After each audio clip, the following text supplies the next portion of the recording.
Mitch, so we're in the Geely EX5. Beautiful car, hey? What's the feel? What's it like?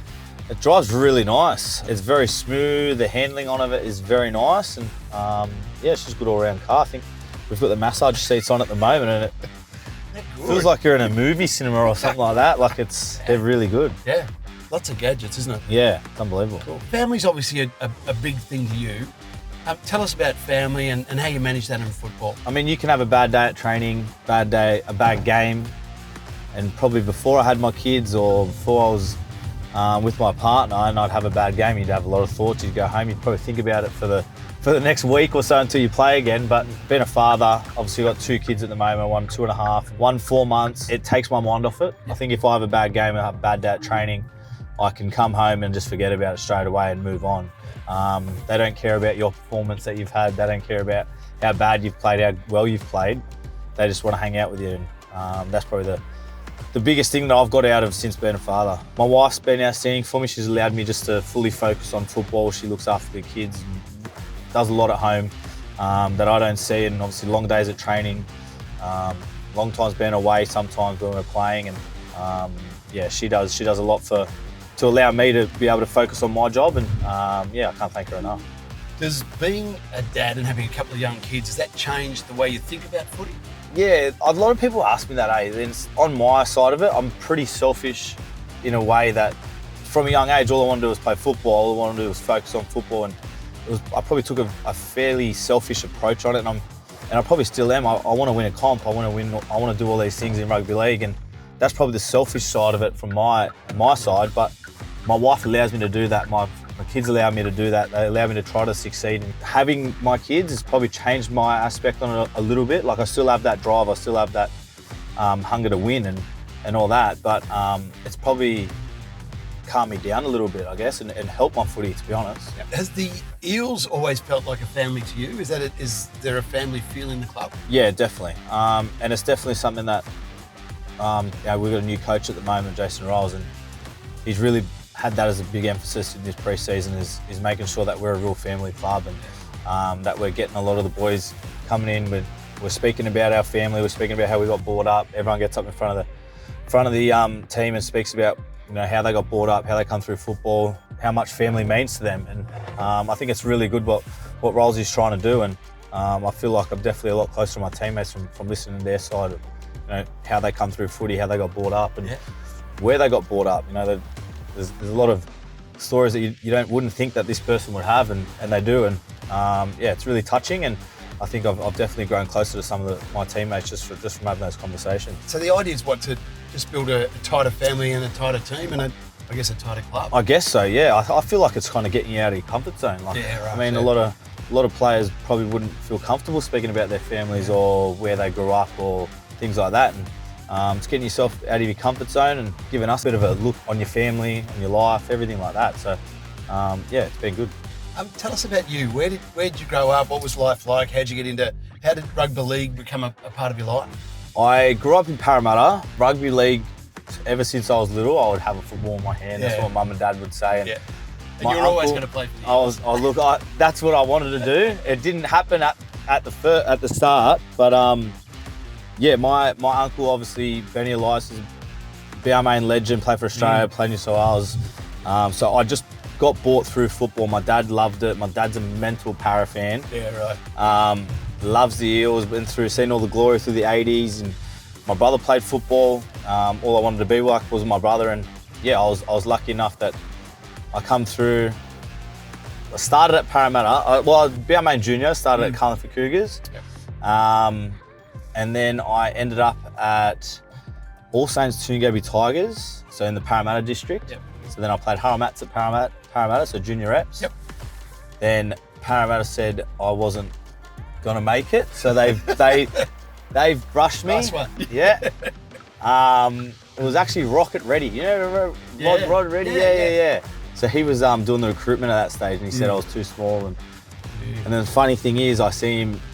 I go to the Tigers. We end up at the Tigers. I play first grade at the Tigers. He ends up being one of my assistants. Oh, wow. He goes, geez, you've gotten a lot bigger since you were 16. I said, mate, obviously that was going to happen. We had a little giggle about it. Stayed at the Tigers and ended up back at Parramatta. And yeah, it feels like home at the moment, mate. So I'm loving my time there. Yeah. I mean, it makes it easy when it's the team that your family is passionate about, where you grew up. Do you feel that special connection? Yeah, definitely. When I was at the Tigers, obviously I had that connection with the Balmain side of it, with my uncle playing. Through Benny, yeah. Yeah. My mum being a mental Balmain fan, obviously growing up supporting her brother. And then coming to Parramatta, all I knew from a young age was Parramatta. I loved Parramatta. I supported them. My dad took me to all the games. He always spoke about the glory days through the 80s and all of his favourite players. And now I get to go have, dinners with these old players that my old man used to look up to. And ever since I've been at Parra, it's all I ever wanted to play for was Parramatta. I wanted to be captain as well. So congratulations. It's a big thing for my family and myself, I guess. What does it mean to you to be skipper? When I first came into first grade, I definitely thought of myself as being a captain. I definitely wanted to be a captain, whatever club that was that I was at. I'm just lucky enough that I had some good leaders in the past that I could learn off. Most recent was Clint Gutherson. He's one of my best mates, but what I learnt from him and how he just went about himself at training and things like that was I've never seen it before. And, I definitely learned a lot out of that. And then I feel like I was just obviously he moved on this year to the Dragons, and I feel like I was ready. And it's probably the perfect time for me to be appointed, I guess. And I'm ready to go with both hands. But yeah, it's a special moment. It means a lot to me. Is it extra pressure? Do you think about that you've got to not only got to perform at the level that Mitch Moses is expected to perform, but you're captain too. You've got to sort of raise again. Is that a real thing? I'm excited for the challenge. I'm excited to have that little bit more, not so much pressure, but that little bit more responsibility, I guess.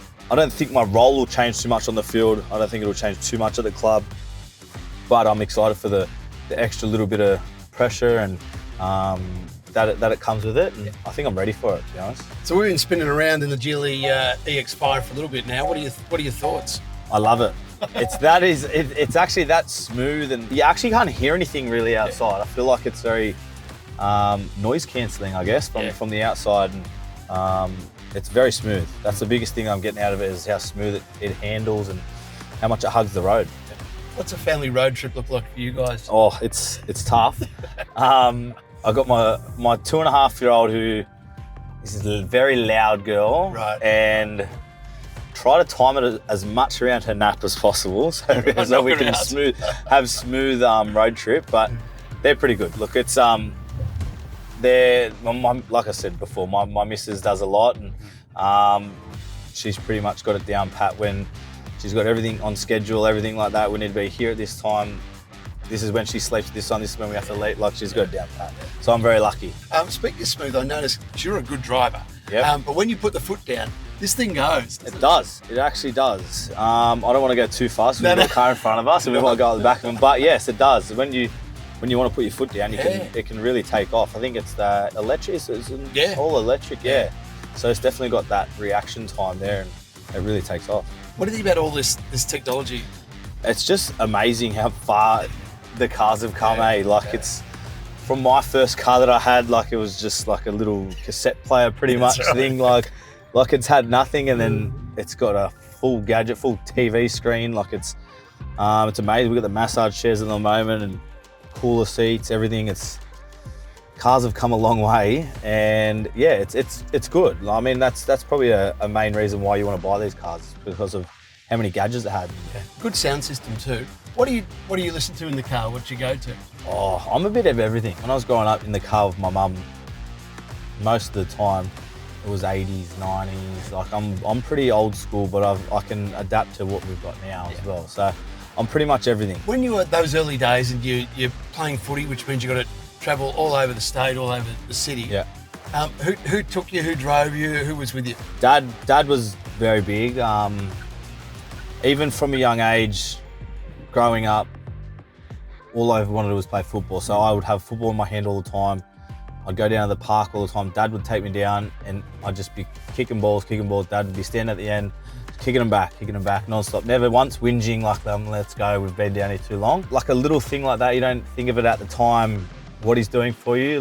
But yeah, I can't thank him enough. It's the things that I was doing at that age, from a young age, is definitely helping me now, I guess, in footy. And yeah, I can't thank him enough, but he would take me to all my games, take me to all of my, like you said, we'd have competitions, school competitions in Wagga and things like that. So he'd be driving me everywhere, making sure he's available to take me to all those games. And yeah, Mum was a big help as well. Yeah. Funny, it's not until you become a parent yourself that you appreciate exactly the time commitment and the effort that takes. 100%. Yeah, it's yeah, what they did for me is massive, and I see them at my games now and see how proud they are of me, I guess. And obviously being appointed captain the other day, we had him out at training, and my dad got up and spoke in front of everyone, and just like how proud he was, it was yeah, it was a special moment. Yeah.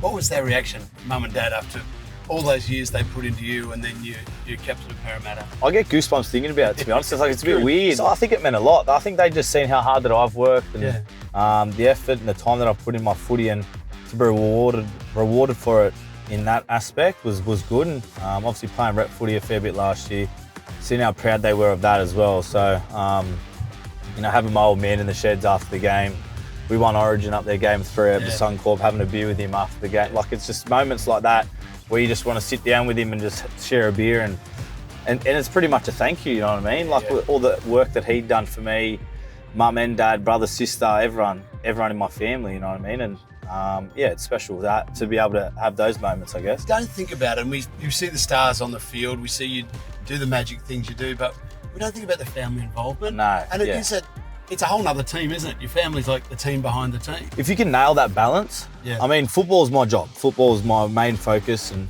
obviously I've got my family, and they're loving to death. But like I said, my partner allows me to fully focus on football, and that's my job. But I mean, if you can get that balance right, like it goes a long way in really helping your footy, I guess, as well. Right, so I feel like I've got a really good balance at the moment, and between, you know, work life, which is football, and obviously having time with my family and spending enough time with my family.